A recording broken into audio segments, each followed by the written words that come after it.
Hi, everyone. Good afternoon. My name is Bridget Herrera. I'm in my 33rd year in international education.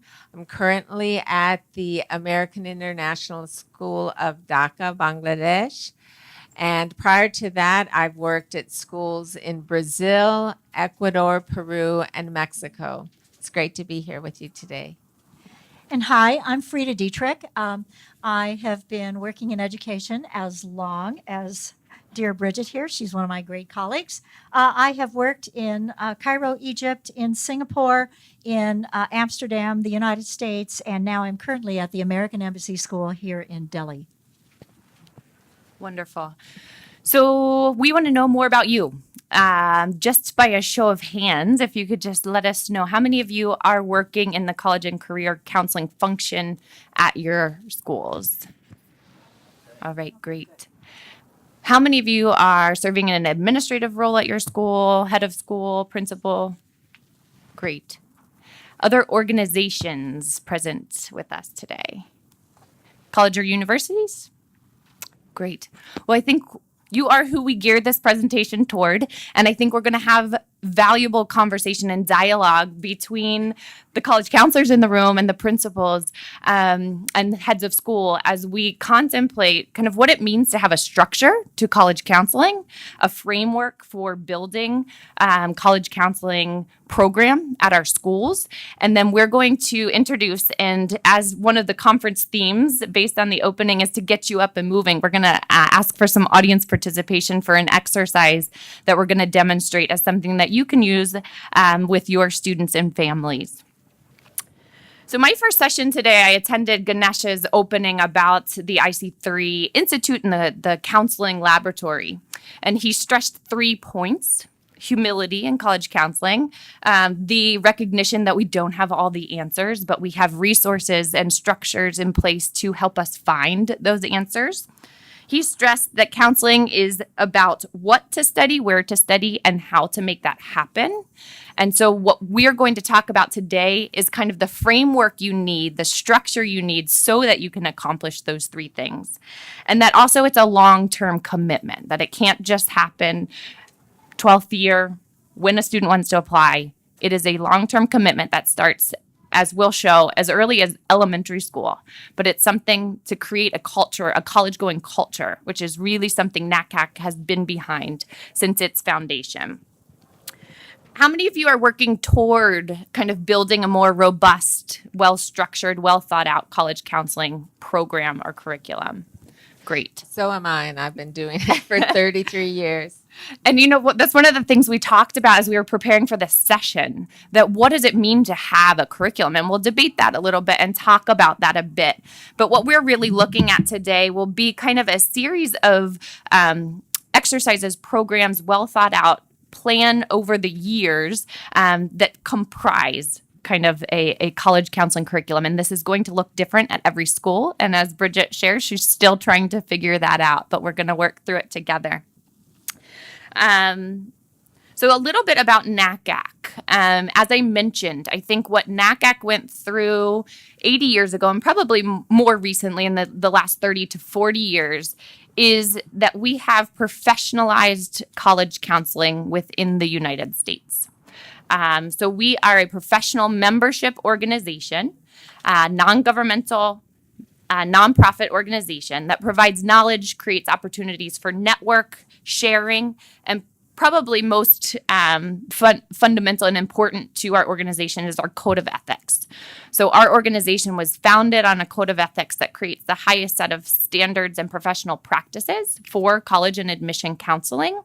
And it has evolved over the years. And I think I'm proud to say that the most recent version, which was voted on by the NACA membership last year, is a more globally relevant, reflective document. And I hope that you all can use that to support your work.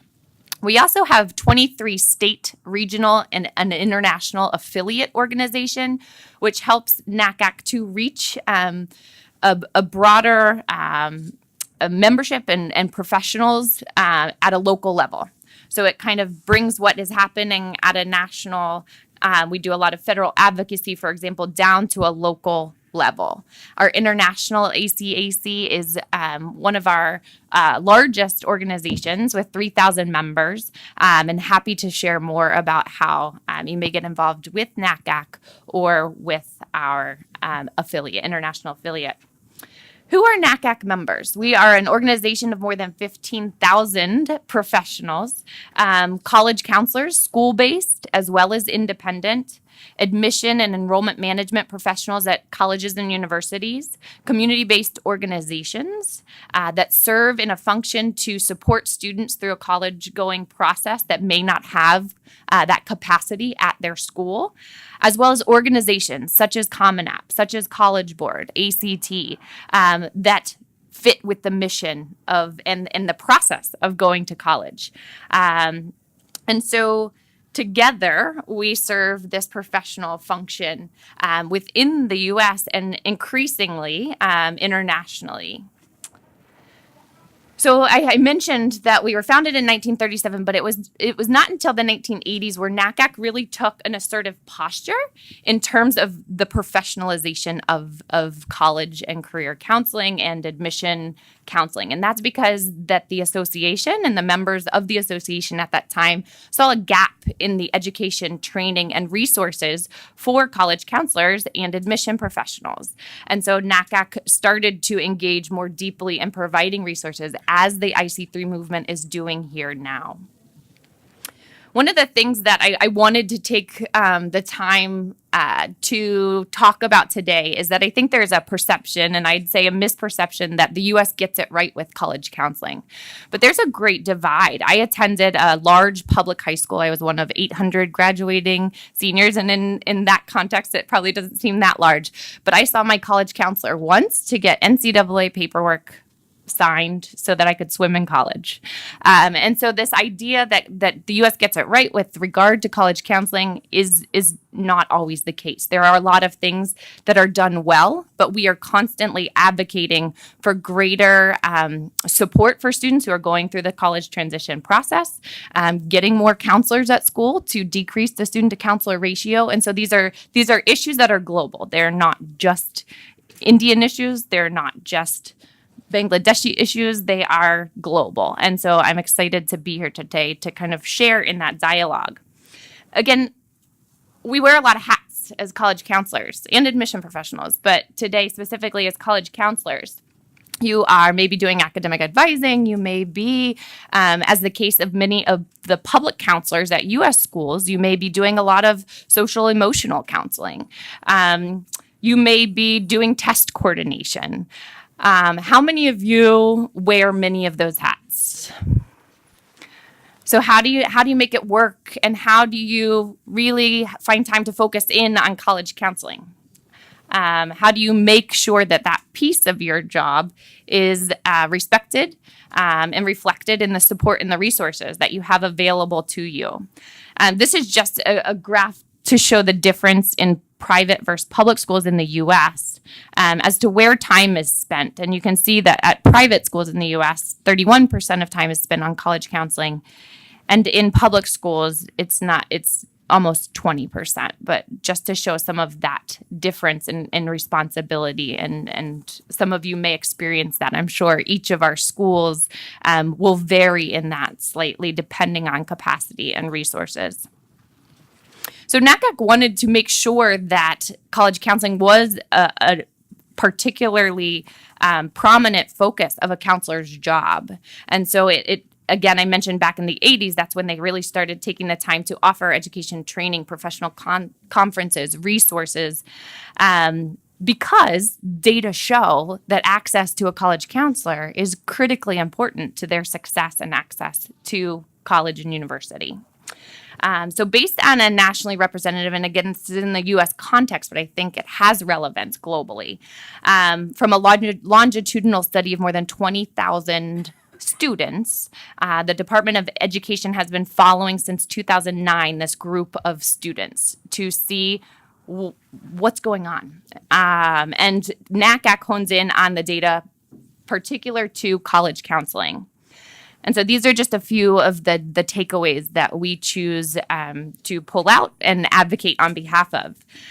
U.S. high school seniors who talked one-on-one with a school counselor were 3.2 times more likely to attend college, 2 times more likely to attend a bachelor's degree program, and 6.8 times more likely to complete the FAFSA. And for those who are not familiar with the FAFSA is the U.S. federal student financial aid program for U.S. citizens.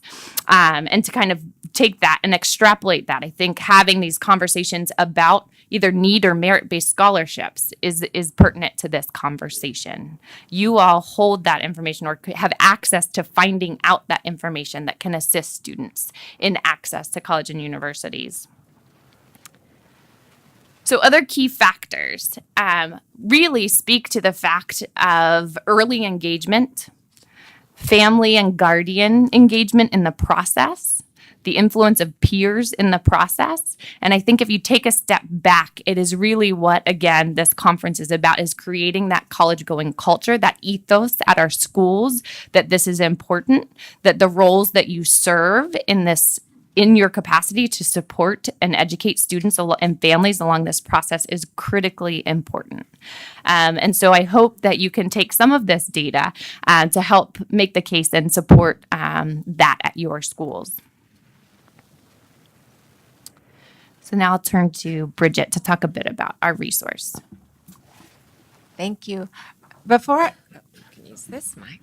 I start, can I ask if you have a bag, one of your bags on a chair, can you put it on the ground? There's quite a few people standing in the back waiting for seats. There's 2 seats right up here. Yeah. Oh, 1 reserved. Thank you.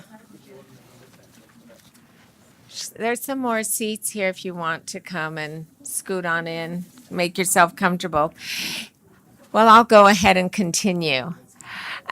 So I was fortunate enough to be the chair of NACA's Inclusion and Access Committee back in 2008 when 2 seasoned college counselors showed up with these amazing resources step by step.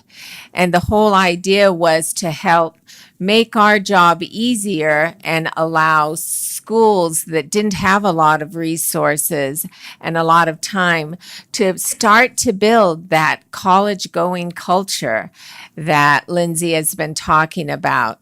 You'll find the step-by-step PDFs on the NACAC website. You don't need to be a member of NACAC in order to access these. And what you're going to find are a lot of activities starting with elementary school through grade 12 that will help you start the discussion about what it means to go to college, and that will take you through the process to transitioning onto high school.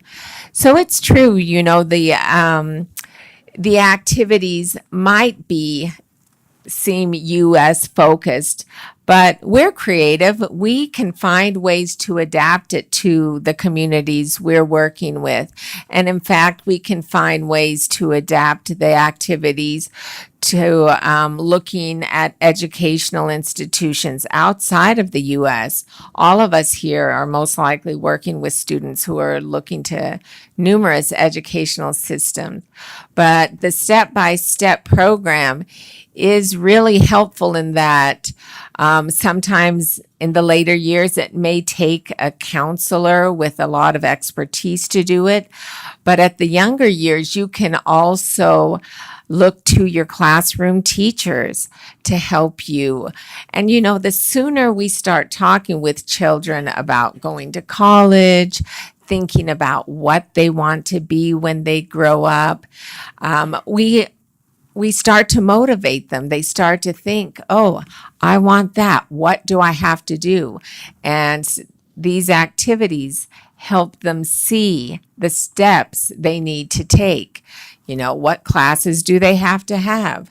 Do they need to be involved in community service in different kinds of activities. What kind of traits are valued? So it was really exciting back then in 2008.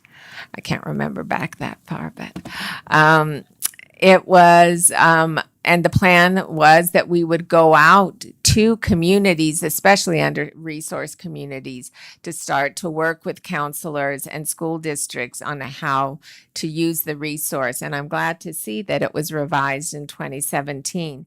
A bit later, we will do an activity and sort of model one that's quite popular with a lot of counselors.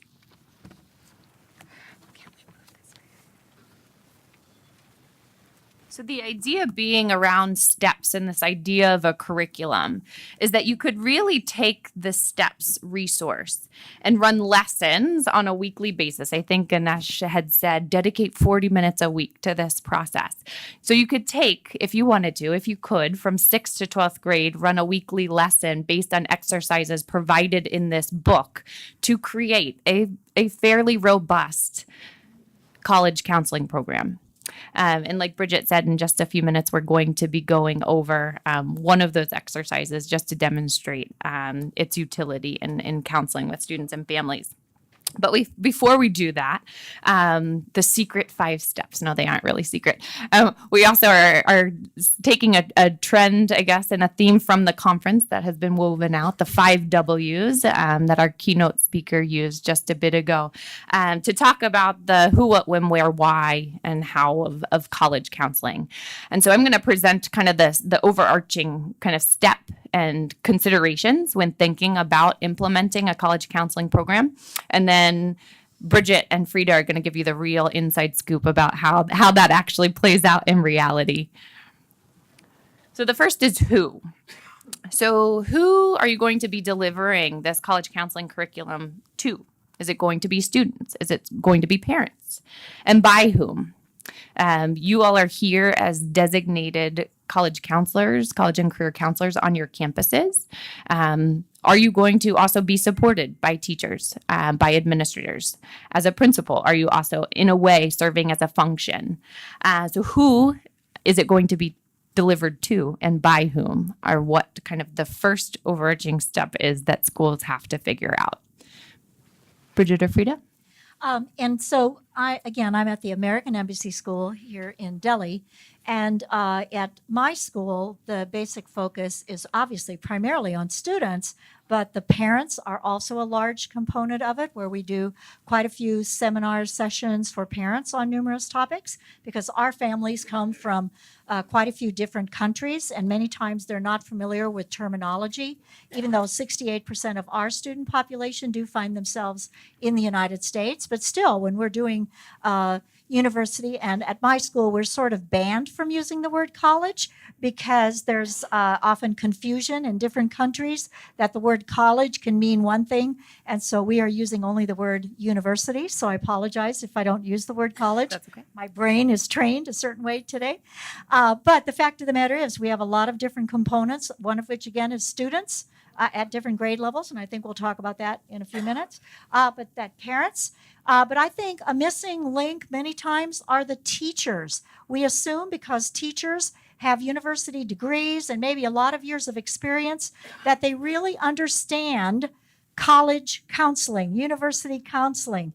And I say that because the other day we had 3 major, pardon me, can I stand? Is that Yes, okay? please. Yeah. I'm used to standing. We had 3 major universities from America come to speak to our 50-some teachers, and they talked in 45 minutes about what makes a high-quality teacher recommendation. And they accomplished in 45 minutes what it might take us, the counselors, who many times teachers do not believe us. They heard it from the horse's mouth, so to speak, what makes an outstanding, energizing recommendation. And the teachers, we had 4 samples that 4 actual samples that the schools brought, and we looked at them and we got feedback from the staff, and it became very quickly apparent you could see the wheels moving in various people's heads. Oh my gosh, maybe I need to reconsider how I write a letter of support on behalf of my students. So that's just one of my experiences. Well, I would say that, excuse me, that as far as the to who, obviously, as I said earlier, we want to start talking about college or university with children very early on. And although I'm at an international school now that is very diverse, prior to that, a number of the schools that I was at had a large host country population. And so there was perhaps a greater lack of knowledge. You know, I was the one who had to learn the terminology in Portuguese or Spanish to be able to explain it to the families. But it was very important that I spend time with them so they would understand the value of going and studying outside of your own country. So most certainly students at all age levels, but also to the families as well and teachers, as Frida said.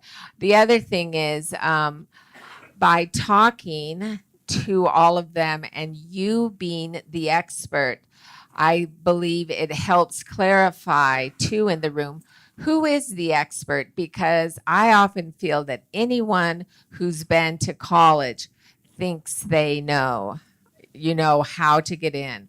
I went to Harvard, therefore I know what it takes to get in. I didn't go to Harvard, I'm using an example.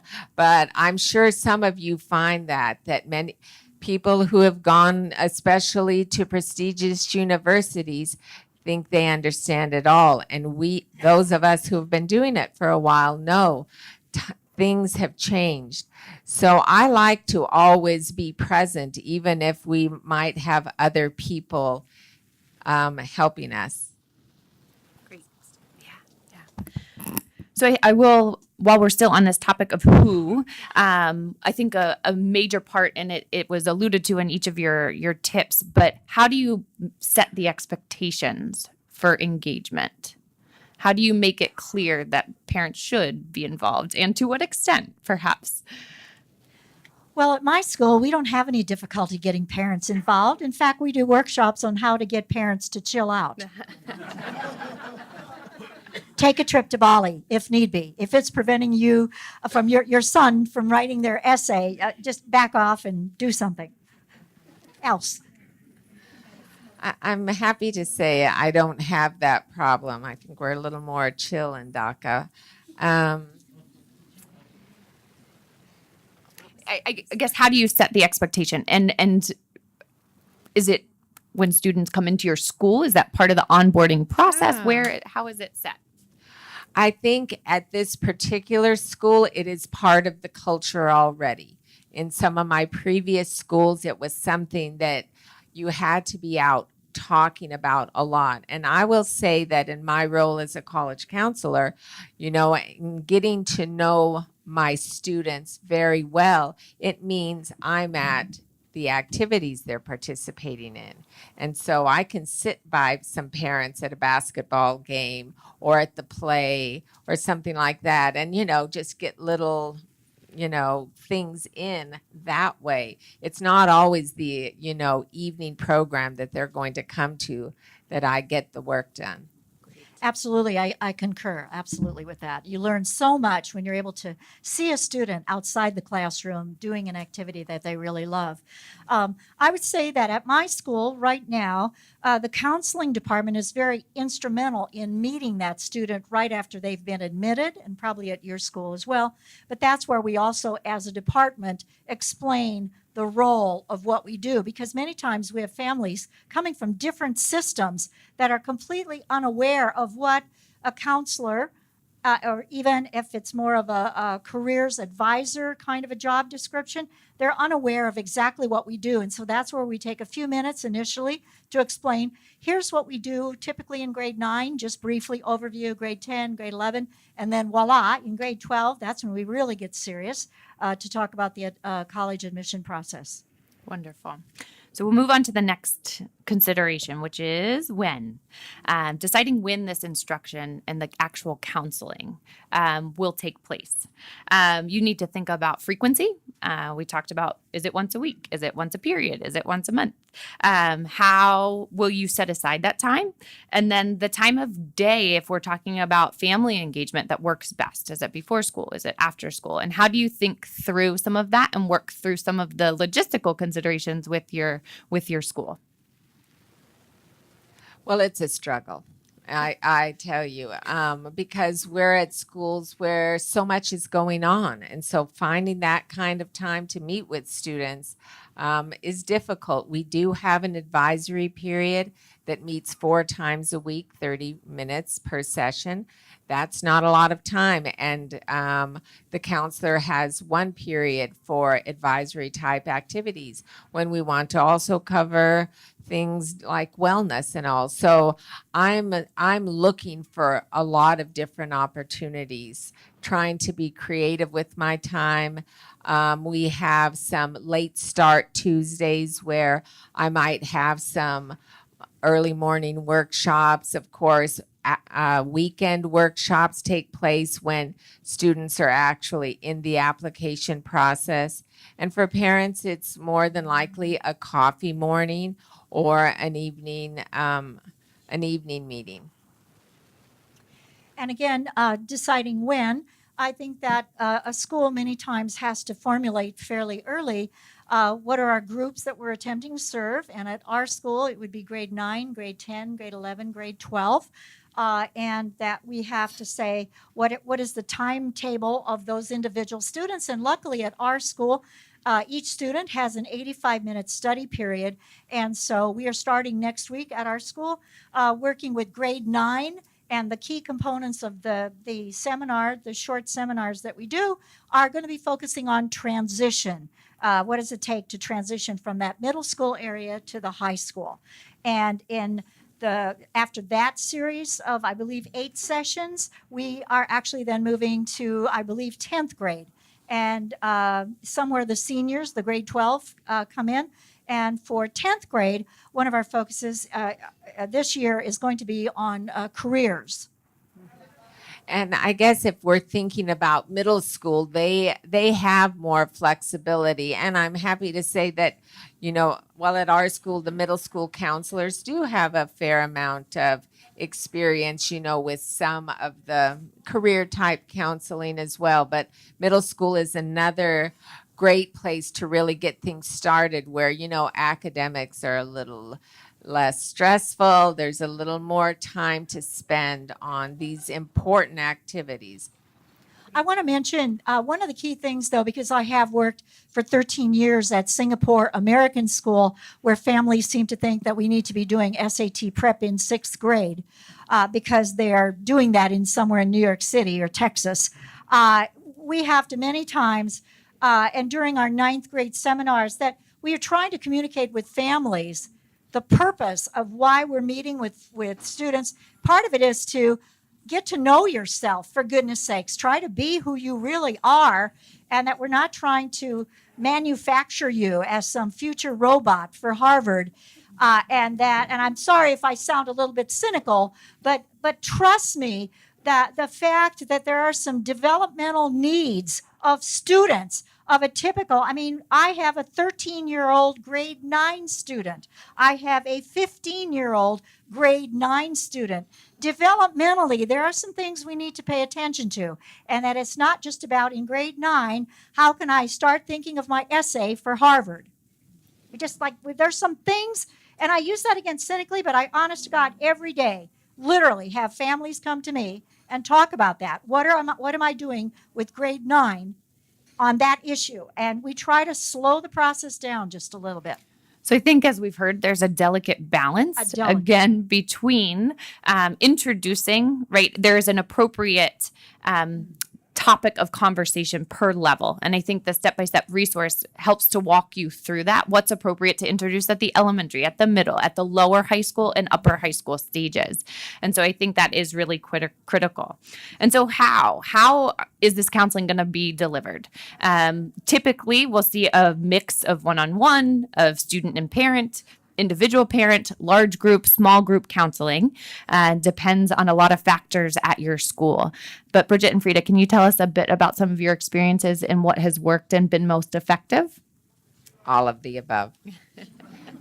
And one of the fortunate things, and this is now at least the second or third school where I've been, where we do have the luxury of dividing our part of, we divide by alphabet. How do you So me?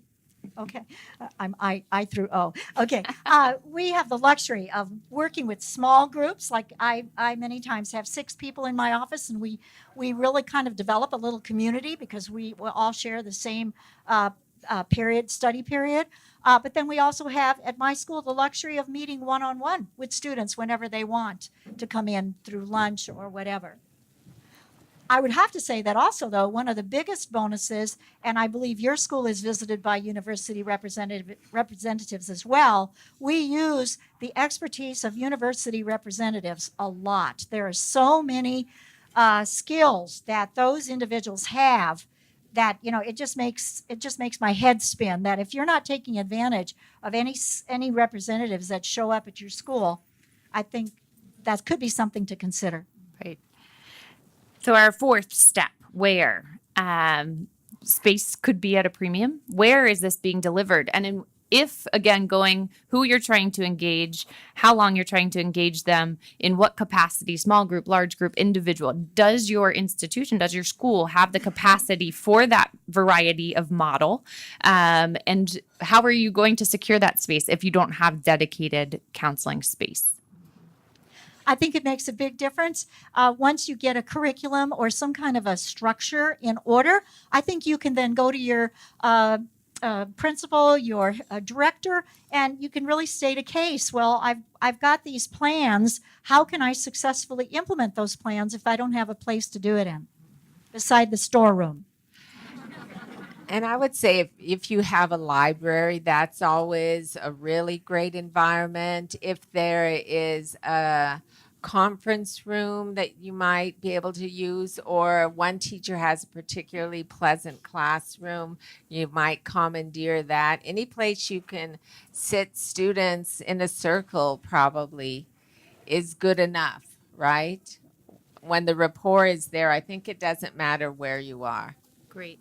And I think, again, there is this balance. We often see posts of, oh, I finally got college counseling space. Please send your university pennants and stuff. And I think that's the ideal, perhaps. But there are other ways to kind of create that space that is the physical presence of college counseling at your schools. Our last step is what? Depending on the target audience, depending on what grade level, for example, you have to decide on what counseling you're going to deliver, what topics are going to be included. If you have limited time, how are you going to prioritize what you focus on? Is it college research?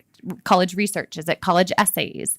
Is it engaging with your teachers on recommendation letters? How do you think through and prioritize what you're engaging students and families in? Well, one of the things that's we're trying to do a little bit differently this year, we don't know how it's going to work out, but with students probably in grade 11 or 10, I don't know what we're going to finally decide on, but I'm trying to build the case for getting enough money to potentially, it's amazing how administrators can switch their mind about what money is available or what is not. Sorry if I'm stepping on any toes. But my principal thought it was a really great idea, even though there wasn't any money yet put in the budget. Somehow we're going to find it. But there is, to me, a very well-developed online assessment tool called YouScience, Y-O-U, science.com. And students do it at home with using a little code that gets sent to them to log in. And it not only addresses interests, but it really delves heavily into aptitudes because interests change, but your aptitudes don't necessarily change much once you're 16 years of age.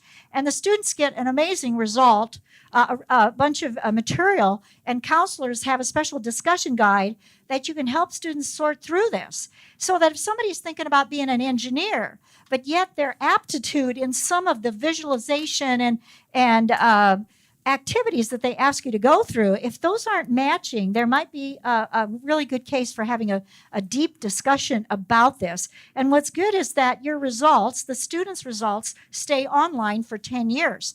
And there's a component where it'll try to match you. It'll try to say, you know, this career, this college major might be a good match, and here's why.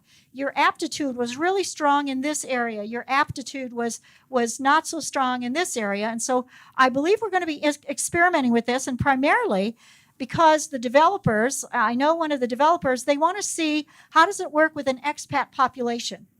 And I think that it's going to be a real interesting, and I don't know how many of you have tried various kinds of career assessment tools. How many of you? Yeah? Have you been completely satisfied with them? No. When I did it as a young adult, I got the career as singing delivery person. Give us a go, Bridget. Yeah. Do you have anything to add before we go into the game? Well, just as Frida talked about, bringing up the careers again, the process of applying to colleges and the different systems is so big.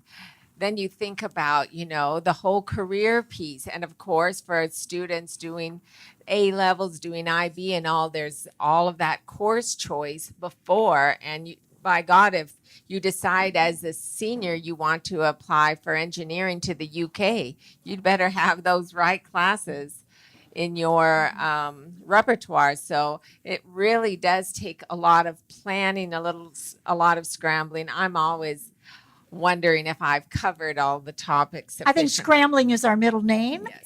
Yeah. And so we are going to move into kind of the exercise at this point. But those 5 steps, I hope, provided a framework, kind of the bones for you to build some meat and just some discussion points that you can bring back to your schools.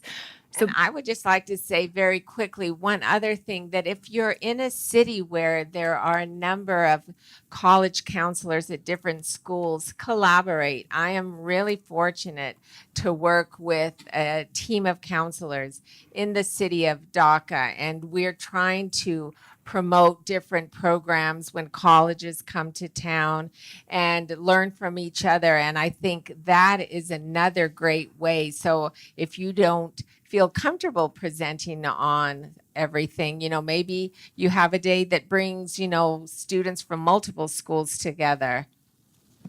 wonderful. So we're going to move into one of the step-by-step resource exercises to demonstrate kind of how you might use this resource to build meat to your college counseling program. So this could or could not be fun. We'll see. How many of you have played what's called like the GPA game or the Great Sorting Game? Anybody know of it? Oh, good. All you do is Google and you'll nicely see a whole But don't number. do it now. No, don't do it now. Please don't do it now. Keep your Okay. I'm going to hand this. And historically, I have used this with high school students. I have used this with parents. I have yet to use it with teachers, but after our meeting the other day, I might consider it. Our school is a school that uses a GPA, but we are moving in 3 years to no GPA. So that's going to be interesting. Okay. So I need 8 volunteers. If 8 people could just step to the front. Okay, we've got 8 people. Just line up. I'm going to hand out some sheets to you, and then I will read the instructions. Now, I really wanted to try to make this more like Indian schools in India, like specific, but it wasn't as easy as I thought. I have a few GPAs that our school changes to letter grades and ranges when we have students go to Indian universities, but not too much more than that. So if you can hand out, Vanna. No, actually, they need to be in order. So highest GPA, sorry. It's 4.1 is the first.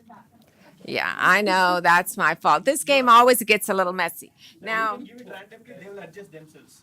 Yeah, do it. We can see But that. what I like is for you to all line up in the From highest to lowest, highest to lowest. in front. Indian students are used to that. Okay, so you're going to stand with the G, no, you're going to stand with the GPA showing, just like this. Your GPA is going to be showing. Okay? Okay? Line up, line up. It's messy. That's okay.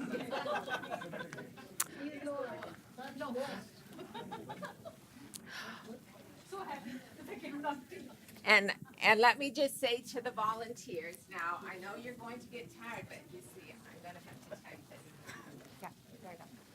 Please show your GPA. Grade point average.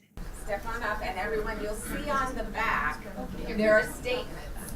On the back, there are statements. If I read the statement, you have to do as I instruct. You'll either shift to the right or down to the left, okay? Now, can you scoot up just a little bit more so it's Which means nice- you'd actually be moving.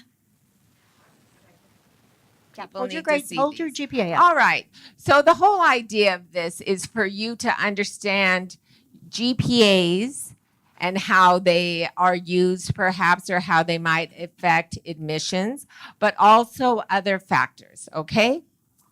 And both Frida and I will make comments here and there. So if you clearly state that this college is your first choice by making an early decision application and commitment, move up 2 spaces. So here's the thing.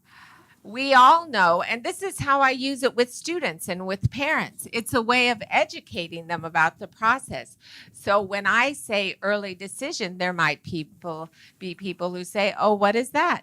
And then I'm able to explain how applying early decision might advantage a student in just, a certain way if they're already a strong student. Especially when you have several major highly selective universities when they claim in their literature that they are accepting over 50% of their freshman class under the early decision policy. That gives you some ideas about, Okay, if you do not know your teachers well enough to feel comfortable asking for a recommendation, move down 1 space.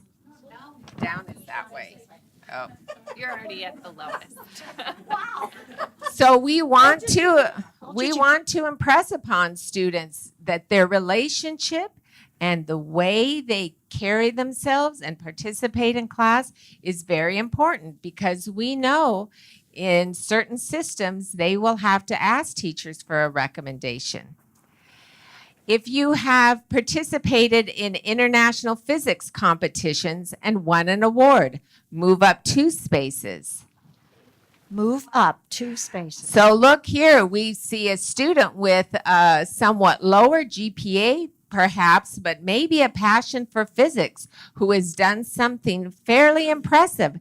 And look how she's moved up in the process. And at my school in October, we're sending 10 students, a team of 10 students to Japan to an international mathematics competition. And that potentially could really help those students. If you have participated in no school-related activities or significant activities outside of school, move down 2 spaces. So notice what happens. It's not just about being a study person.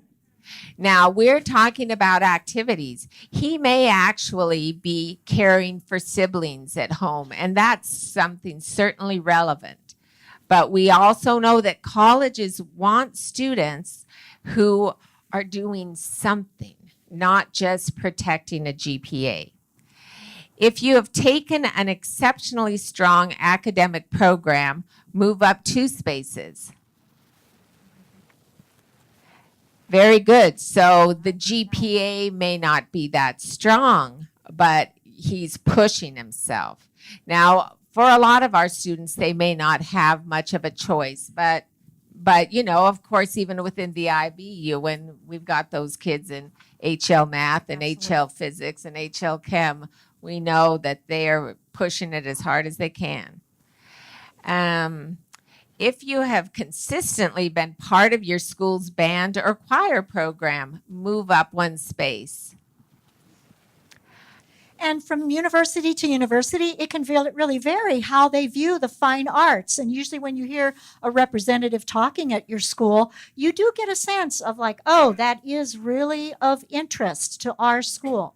Well, and consistency is of interest, right? Students pursuing an activity that they enjoy year after year. Showing that you can stick with something really is valuable. If you decided to protect your GPA by not taking some of the harder classes in your school, move down 1 space. Down. Yep. So as you can see, colleges, as we know, are looking at rigor. How tough is the course load that they are taking? If you chose as the topic of your college essay, sports is a metaphor for life, move down 1 space. Now I do have a soft spot for those essays myself. I was in Brazil for 17 years after all. Come on, those boys, they had to write about football.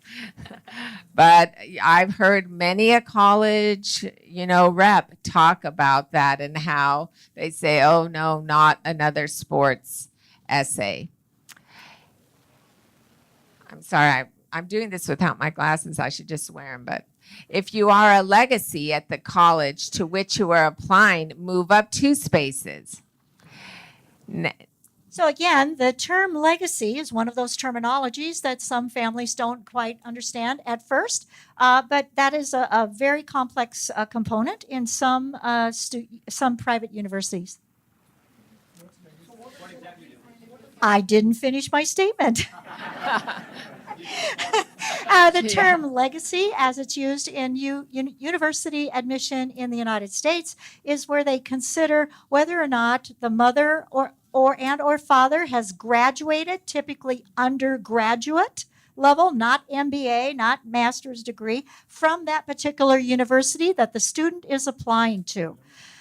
There are many universities, however, that do not have legacy status, and one of the main systems that our students apply to, the University of California system, does not care at all whether mommy and daddy or grandpa or grandma has graduated. Pardon? Sometimes at some schools it is siblings, occasionally. I think they like to create that family community, so that you can donate that $1 million when you develop something. I mean, it's all about alumni, donor kind of future. Loyalty. And loyalty, yes. Loyalty. So if you are a varsity athlete and play on the under-18 national team in cricket, for example, move up 1 space. All right, so you can see that she's back at the top again. But being an athlete, I mean, we have many student athletes, but being someone recognized as good enough to play on a national team, that can really mean something, because for many universities, at least in the U.S., having an athlete of that caliber can really be a plus in the admissions. And please use the word athlete can really vary. You want to think maybe more than just the traditional athlete. I had a professional skateboarder at my school in Singapore, and he was on international, all kinds of ESPN television programs and competing and getting money and da da da. And so he was looked at as an athlete. Okay, and now I know we also have to speed it up. So if you got a D in an academic course at the end of your junior year, move down 3 spaces. Grade 11. Junior year is Junior crucial. year. They do not want to see those scores. Now, if you wrote a letter, though, to the college admissions officer explaining the extenuating circumstances surrounding a grade of D, move up a space. It's really good to be an advocate for yourself in this process. If you choose psychology as your intended major, move down 1 space. Psychology, yeah. Well, because in some schools, psychology is like oversubscribed. It's the most popular major in the U.S. So you say, oh, I want to study psychology. All right. My daughter is a marine biologist, and biology majors are also kind of a dime a But dozen. this can be a possibility, right? It's not. Oh, of course. It can course, be. And if of it's a course. passion, you go for it anyway, just like if you want to write that football essay. If you plagiarized any portion of an IA or your extended essay and got caught, sit down. You are out of the competition. Anybody? If you plagiarized any portion of an IA, so that's, that's bad news. Senior year and you're caught cheating on something, plagiarizing, that's it, because you've got to let a university know.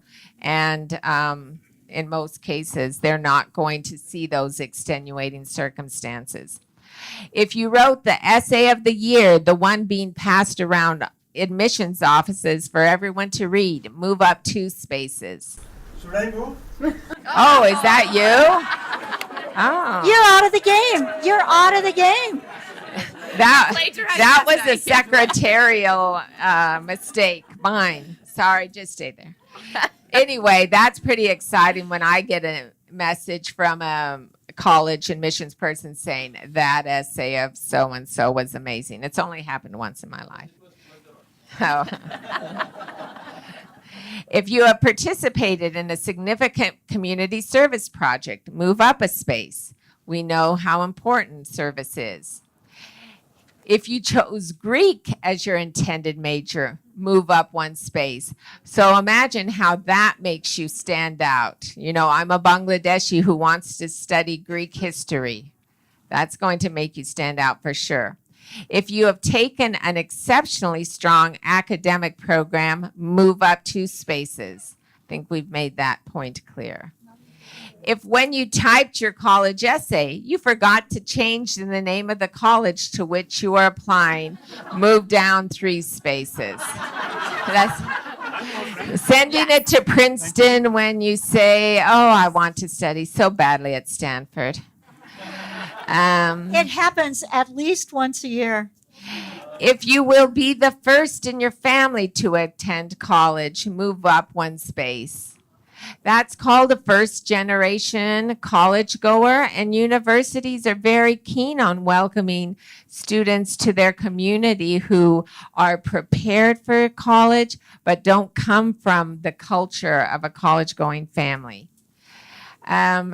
If you did not write the optional essay for your college application, move down 2 spaces. So we've all seen those, oh, this essay's optional. Well, if you don't write it, you've missed a chance to share something about yourself. And I'm sorry I'm going fast now, but I need to. If you scored very high in your leaving exams, but your character certificate came back less than glowing, move down 2 spaces. And then finally, if your last name is Kennedy and the name on the college library is Kennedy and it's not a coincidence, move all the way to the front of the line and stay All there. the way to the top. Go that way. So anyway, this is In the end, the name might matter. I always tease the rep at Brown, how many movie stars or children of movie stars are there. It's really something. Anyway, this is just an activity that you would find in Step by Step. And as you can see, it's a way of having fun, but educating students and parents about the process at the same time. Let's give a round of applause for our volunteers. And just as an example, on the downloadable PDF of the step-by-step resource, all these cards, you can print out the cards. Granted, you may want to customize them for your curriculum with special nuances that may resonate well. This is certainly a dramatization, yet as you can see, it sparks conversation, it sparks dialogue. And again, this is specific to the U.S. kind of holistic selective admission process. So there are boundaries in which you need to explain the context of the game. But we find that it is one of the most popular in helping to kind of explain that concept of holistic admission. It's been well used. I know Bridget and Frida utilize it as well. And so thank you for joining us. We have now, I think, just 3 minutes to answer just a few questions. I've been trying to find out where does the international student, like if they want financial aid or scholarship, except apart from the college websites, is there any common link where we can go through for the international students? There are actually two counselors that on an annual basis put together a resource, and this is U.S. universities, but they use a designation that pulls for non-alien resident students. It's data that's sent to, I believe, IPEDS, which is the national system in the U.S., but they compile this information and make it publicly available. I'm happy to make that available. And they update, it's online, they update their link every year. Jeff and Levy I use it all the and- time. So Which link should we be going for? Just Google Jeff Levy, Levy, Levy. L-E-V-Y. Okay, Jeff Levy. Okay. I use that resource all the time So because they keep it as up to date as possible. Jeff Levy, we Google and Yes. Yes. And Yes. if not, talk to Frida or myself and we can put you in touch. Thank you so much. Yes. Yes.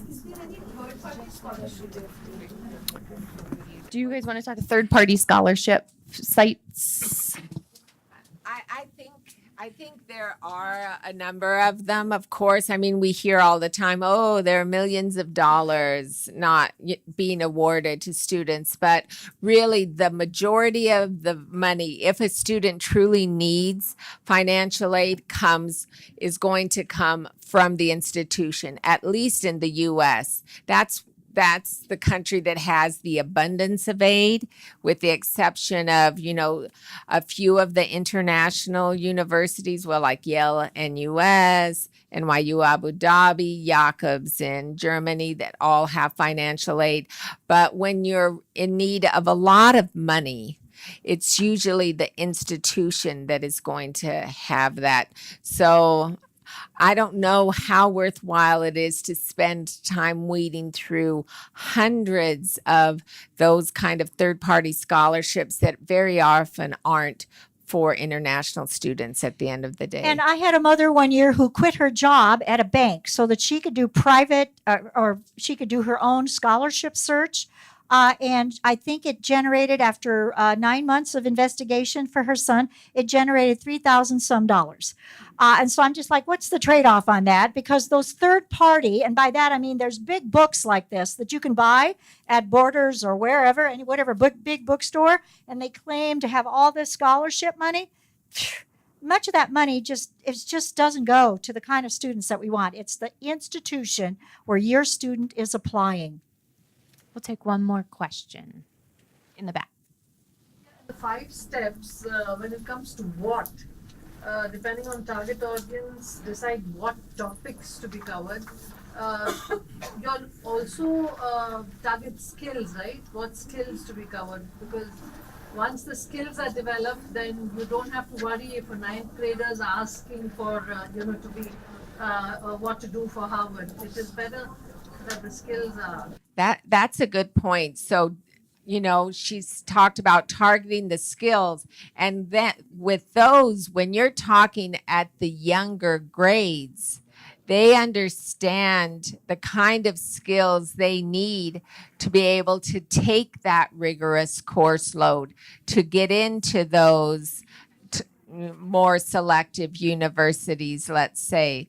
So I would say those kind of things we want to be developing much younger, and they would be covered in those activities in step by step at late elementary and middle school, so that by the time they hit high school, they're ready to roll. Great. One of the soft skills, though, I think that it just came to my mind this week in my school for ninth grade, because we have so many university reps at our school this week because of this conference.